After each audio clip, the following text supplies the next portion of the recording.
राम मंदिर के नाम पर पहले 2 करोड़ की ज़मीन 18.5 करोड़ में खरीदी, फिर उसी के बगल में उससे थोड़ी ही कम ज़मीन 8 करोड़ में खरीद ली।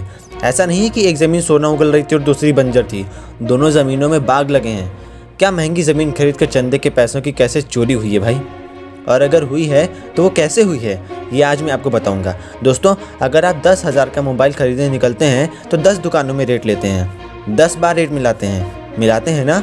ऑनलाइन खरीदते होंगे तब भी 10 कंपनियों से रेट ज़रूर कंपेयर करते होंगे। मैं बहुत सरल भाषा में आपको बताऊंगा ज़मीन के महंगे दामों पर खरीदने की क्या वजह थी।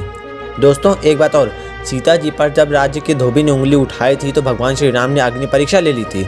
यहाँ तो कागज़ लेकर विपक्ष राम मंदिर ट्रस्ट के लोगों पर, चंपत राय पर डंके की चोट पर छाती पर चढ़कर आरोप लगा रहा है, लेकिन चंपत जी का कहना है आरोप लोग लगाते रहते हैं, ये लोग नहीं चाहते कि राम मंदिर बने। आरोप लगते ही रहते हैं, 100 साल से आरोप ही देख रहे हैं हम लोग।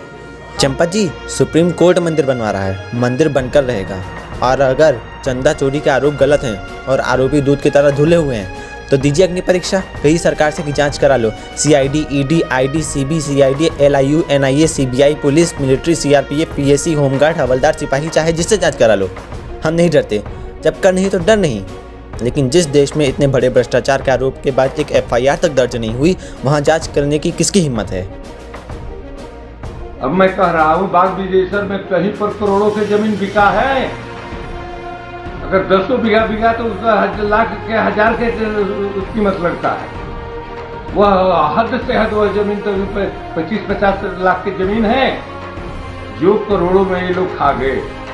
खैर दोस्तों, अयोध्या में बीजेपी के मेयर हैं ऋषिकेश उपाध्याय जी को राम मंदिर ट्रस्ट का दोस्त मानकर चलिए तो बात आपको आसानी से समझ में आने लगेगी, ठीक है ना। दोस्तों, जब जमीन 2 करोड़ की बिकी थी तब भी बीजेपी के मेयर ऋषिकेश जी गवाह थे, और जब उसी ज़मीन को राम मंदिर के नाम पर 18 करोड़ में बेचा गया तब भी ये गवाह थे। ये राम मंदिर को 8 करोड़ की दूसरी ज़मीन दिलवाने में भी गवाह थे। मतलब ऋषिकेश उपाध्याय को सब कुछ मालूम था। बीजेपी के मेयर साहब आज दूध पीते बउआ बन रहे हैं कि उनको कुछ नहीं मालूम, भैया कुछ नहीं। मेरे भाइयों, अगर आपका दोस्त ये जानता है कि जो दुकानदार आपको 10,000 का मोबाइल चिपका रहा है वो मोबाइल कल उसने किसी और को 5,000 में बेचा था, आपका दोस्त आपको मोबाइल दिलाने जाए और उसे मालूम हो कि आप ठगे जा रहे हैं और आपका दोस्त कुछ ना बोले, आपको जानबूझकर ठगने दे, तो इसके 2 मतलब हैं। पहला ये कि आपका दोस्त दुकानदार से कमीशन खा गया है, दूसरा ये कि वो आपका दोस्त नहीं है बल्कि गद्दार है। यही राम मंदिर जमीन खरीद में भी हुआ। अयोध्या के मेयर ऋषिकेश उपाध्याय कहते हैं कि वो केवल गवाह थे, बेचने वाले और खरीदने वाले से उनका कोई मतलब नहीं था। लेकिन दोस्तों, एक बात सोचकर देखिएगा कि भारत जैसे देश में जब आप एक नई घड़ी भी लेकर आते हैं तो घर वाले सबसे पहला सवाल यही करते हैं कि कितने की मिली। बीजेपी के मेयर साहब कितने भोले होंगे ना कि उनको कुछ मालूम ही नहीं होगा और ना मालूम किया। बीजेपी के मेयर साहब आंख पर पट्टी और कान में रुई ठूंसकर जमीन खरीद की गवाही में शामिल हुए होंगे। 2 करोड़ की जमीन 18 करोड़ में भगवान श्री राम के नाम पर चिपका दी गई और अयोध्या में बीजेपी के मेयर साहब के मुँह से एक शब्द नहीं निकला। उसके बगल की ज़मीन 8 करोड़ में खरीदी गई, तब भी नहीं पूछा कि गुरु ज़मीन तो लगभग बराबर है, अभी बगल वाली ज़मीन 8 करोड़ में खरीदी थी, तुम 18 करोड़ मांग रहे हो, ठीक रेट ले लो थोड़ा भैया।